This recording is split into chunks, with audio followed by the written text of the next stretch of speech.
Hello student, आज हम surface chemistry का थर्ड लेक्चर कर रहे हैं और सरफेस केमिस्ट्री का जो थर्ड लेक्चर है उसमें हम डिस्कस करेंगे type of adsorption based on binding energy. जैसे कि मैंने आपको बताया था, एडजॉर्प्शन में दो कंपोनेंट होते हैं, एक एडसॉर्बेट और एक एडसॉर्बेंट। तो एडसॉर्बेट और एडसॉर्बेंट के बीच जो बाइंडिंग एनर्जी होती है उसके बेसिस पे जो ये एडजॉर्प्शन है, इस एडजॉर्प्शन को जनरली दो तरीके से क्लासिफाइड किया है। It is classified into two types on the basis of force between adsorbate and एडसॉर्बेंट।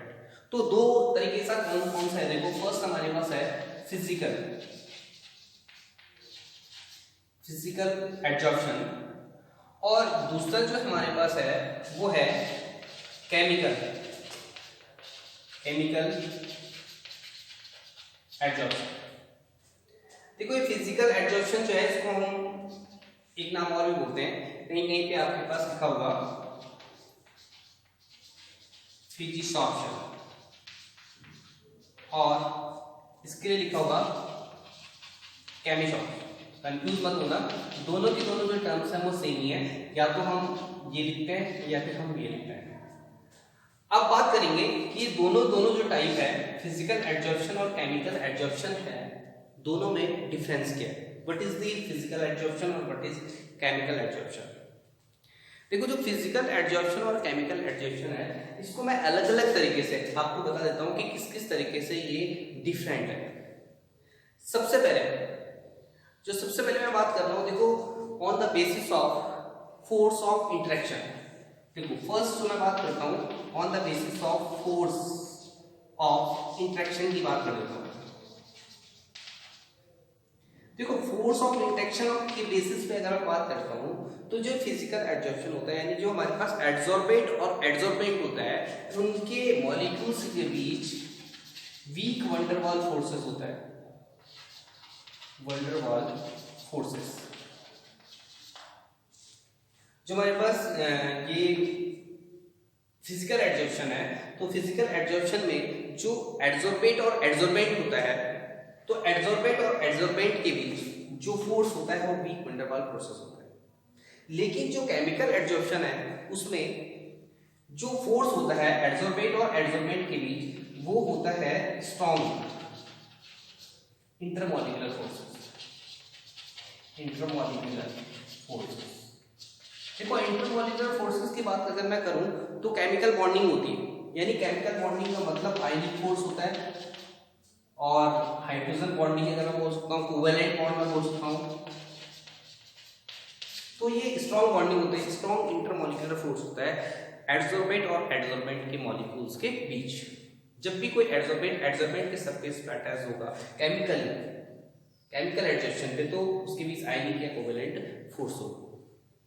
देखो दूसरा जो टाइप है, दूसरे तरीके की अगर मैं बात करता हूं सेकंड,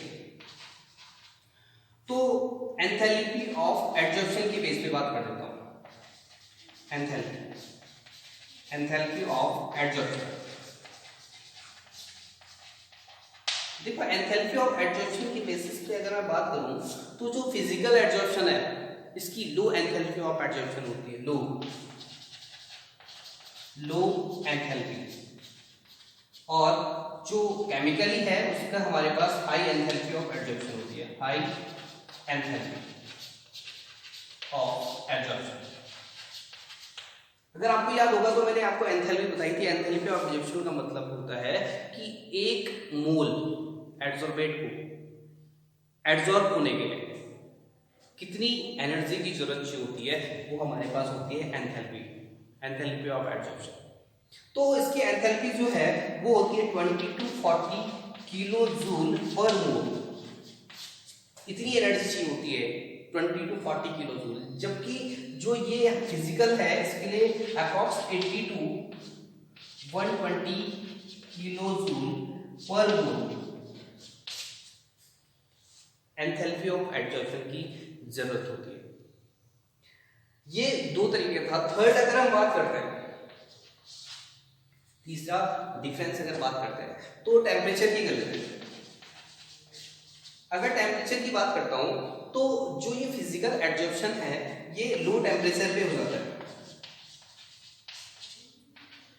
लेकिन जो केमिकल एडजॉर्प्शन है इसको होने के लिए केमिकल रिएक्शन केमिकल बॉन्डिंग के लिए हमारे पास हाई टेम्परेचर की जरूरत होती है, यानी it occurs at low temperature और it occurs at high temperature. Fourth बात करता हूं नेक्स्ट, वो बात करता हूं स्पेसिफिक नेचर की। स्पेसिफिक, देखो स्पेसिफिक नेचर की अगर मैं बात करता हूं स्पेसिफिक नेचर की, तो स्पेसिफिक नेचर में आपको बताऊं कि it is not specific in nature. Not in specific nature का मतलब है स्पेसिफिक। नॉट स्पेसिफिक का मतलब कोई कंडीशन नहीं चाहिए होती है इसके लिए, या फिर कोई इंपॉर्टेंट कंडीशन नहीं चाहिए होती है एडजॉर्बेंट को एडजॉर्बेंट के ऊपर एडजॉर्ब होने के लिए, लेकिन it is highly specific in nature. Highly specific in nature, highly specific in nature का मतलब है कि ये तभी होगा जब एडजॉर्बेट और एडजॉर्बेंट के बीच केमिकल बॉन्डिंग होगी, आयनिक बॉन्ड और कोवेलेंट बॉन्ड बनेगा। अगर एडजॉर्बेंट और एडजॉर्बेंट के बीच कोवेलेंट और आयनिक बॉन्ड नहीं बन पाता है तो ये नहीं हो पाएगा केमिकल एडजॉर्प्शन। तो this is highly specific in nature, this is not a highly specific in nature. ना नेक्स्ट अगर मैं बात करूं तो रिवर्सिबल और इरिवर्सिबल की बात कर लेता हूं। देखो रिवर्सिबल और इरिवर्सिबल की बात करूं तो ये हमारे पास रिवर्सिबल होता है, this is reversible in nature और this is irreversible in nature. तो जो फिजिकल एडजॉर्प्शन है this is irreversible in nature and this is reversible in nature और this is irreversible in nature. This is basically the difference between physical adsorption and chemical adsorption. जो physical adsorption है और chemical adsorption है वो अलग अलग तरीके से on the basis of these factor is generally classified.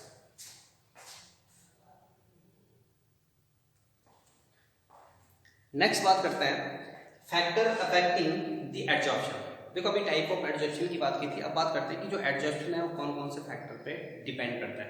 काफी इंपॉर्टेंट है, कंसेप्चुअल क्वेश्चन आ सकता है। तो जो एडजॉर्प्शन होता है, जो एडजॉर्बेंट के ऊपर एक्युमुलेट हो रहा है वो कौन कौन से फैक्टर पे डिपेंड करता है। तो बेसिकली ये फैक्टर मैं लिख रहा हूँ और इन फैक्टर्स पे डिपेंड करता है, कैसे डिपेंड करता है वो भी मैं डिस्कस कर रहा हूँ आपके साथ। तो देखो जो सबसे पहले है वो है हमारे पास नेचर ऑफ एडजॉर्बेंट। देखो जो एडजॉर्बेंट है इसके सरफेस पे मॉलिक्यूल्स एक्युमुलेट हो रहा है, इसके नेचर पे डिपेंड करता है कि कौन सा मॉलिक्यूल कैसे इसके ऊपर एडजॉर्बेंट होगा। देखो जनरली अगर मैं नेचर ऑफ एडजॉर्बेंट की बात करूं तो सॉलिड जो है वो बेस्ट एडजॉर्बेंट होता है क्योंकि उनका सरफेस एरिया जो है ज़्यादा होता है और सरफेस एरिया ज़्यादा होता है तो ज़्यादा से ज़्यादा मॉलिक्यूल्स जो है उनके सरफेस में एक्युमुलेट हो जाते हैं। तो ये नेचर ऑफ एडजॉर्बेंट का। दूसरा अगर मैं बात करता हूँ सरफेस एरिया की, जैसे मैंने ऑलरेडी बोल दिया सरफेस एरिया की बहुत ही ज़्यादा जरूरत होती है एडजॉर्प्शन प्रोसेस में। जितना ज़्यादा सरफेस एरिया होगा उतना ज़्यादा एडजॉर्प्शन अकर्स होता है, यानी सरफेस एरिया बहुत इंपॉर्टेंट फैक्टर है। तीसरी अगर बात करता हूँ एक्टिवेशन ऑफ एडजॉर्बेंट। देखो एक्टिवेशन ऑफ एडजॉर्बेंट का मतलब है कि ये जो एडजॉर्बेंट है इसकी एक्टिवेटिंग पावर कितनी है। जो एडजॉर्बेंट है उसको एडजॉर्बेंट जो है वो एडजॉर्ब कर रहा है कि नहीं कर रहा है। किसी की एडजॉर्बिंग पावर कम होती है, किसी की एडजॉर्बिंग पावर ज्यादा होती है। तो एक्टिवेशन ऑफ एडजॉर्बेंट की बहुत ही ज्यादा जरूरत है कि कितना ज्यादा एक्टिवेटेड होना चाहिए एडजॉर्बेंट टुवर्ड एडजॉर्प्शन प्रोसेस। देखो नेक्स्ट प्रोसेस की बात करते हैं, वो है हमारे पास नेचर ऑफ एडजॉर्बेंट। देखो ऑब्वियसली सी बात है लिक्विड भी एडजॉर्प्शन प्रोसेस में एज ए एडजॉर्बेट काम करता है, जो गैसेस है वो भी एज ए एडजॉर्बेट काम करता है। तो जो सबसे बेस्ट एडजॉर्बेट होता है वो हमारे पास गैसेस होता है। जैसे कि मैंने आपको बताया था कि एडजॉर्बेंट में सॉलिड जो हमारे पास है बेस्ट एडजॉर्बेंट होता है। तो एडजॉर्बेंट की बात करूँ जो गैसेस है वो जल्दी एक्युमुलेट हो जाती है, इजिली लिक्विफाई हो जाती है। तो नेचर ऑफ एडजॉर्बेंट की अगर बात करूं तो gases are easily adsorb over the surface of adsorbent. तो जो गैसेस है वो बेस्ट एडजॉर्बेंट की तरह यूज होती है। नेक्स्ट बात करते हैं प्रेशर की। देखो प्रेशर की अगर बात करूं तो प्रेशर के इंक्रीज करने से, तो अगर प्रेशर इंक्रीज करते हैं तो प्रेशर के इंक्रीज करने से जो एडजॉर्प्शन प्रोसेस है वो भी इंक्रीज होता है। देखो प्रेशर इंक्रीज होगा तो नंबर ऑफ मॉलिक्यूल्स जो है वो एक्यूमुलेट ज़्यादा होंगे, और ज़्यादा नंबर ऑफ मॉलिक्यूल्स एक्यूमुलेट होंगे यानी एडजॉर्प्शन प्रोसेस बढ़ेगा। तो जो प्रेशर है वो बहुत अच्छा फैक्टर है, और प्रेशर के बढ़ाने से जो एडजॉर्प्शन है वो भी इंक्रीज होता है।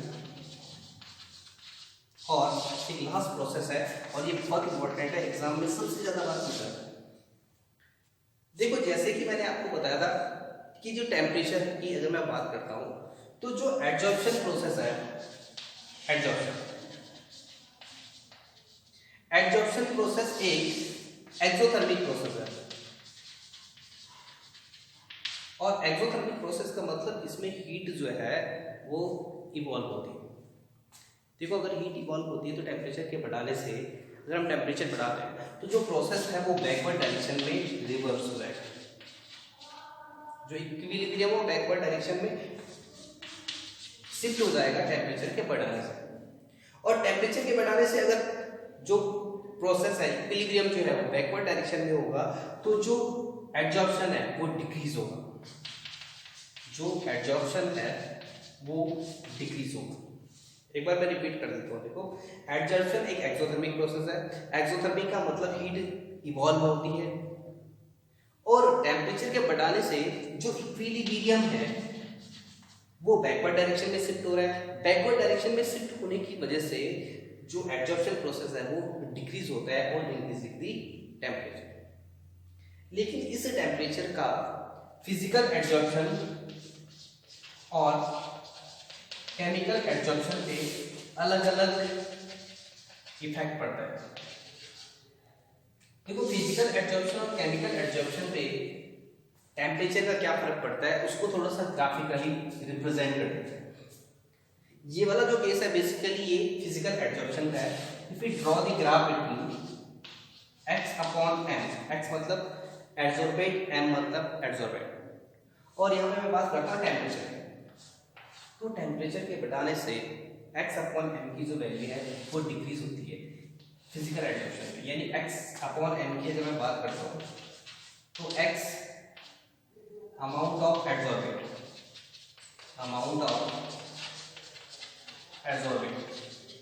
और जो m है अमाउंट ऑफ एडजॉर्बेंट। तो कितना एडजॉर्बेंट कितने एडजॉर्बेंट पे है वो हमारे पास होता है x अपॉन m, और x अपॉन m की जो वैल्यू है वो फिजिकल एडजॉर्प्शन में डिक्रीज होती है। लेकिन केमिकल एडजॉर्प्शन में ऐसा नहीं होता है। केमिकल एडजॉर्प्शन में, क्योंकि मैंने आपको बताया था कि केमिकल एडजॉर्प्शन में टेम्परेचर की जरूरत होती है, हाई टेम्परेचर की जरूरत। हाई टेम्परेचर पे तो केमिकल एडजॉर्प्शन होता है, यानी टेम्परेचर के बढ़ाने से पहले तो केमिकल x अपॉन m की वैल्यू इंक्रीज होती है, और एक ऐसा पॉइंट आता है कि जिसमें आइसोबार का केस आता है, और आइसोबार के केस आने के बाद फिर ज़्यादा ही टेम्परेचर बढ़ाएंगे तो x अपॉन m की जो वैल्यू है, ये x अपॉन m की जो वैल्यू है ये डिक्रीज हो जाती है। तो फिजिकल और केमिकल में जो इफेक्ट है टेम्परेचर का वो अलग अलग होता है। तो this is the parameter which affect the adsorption process. Thank you.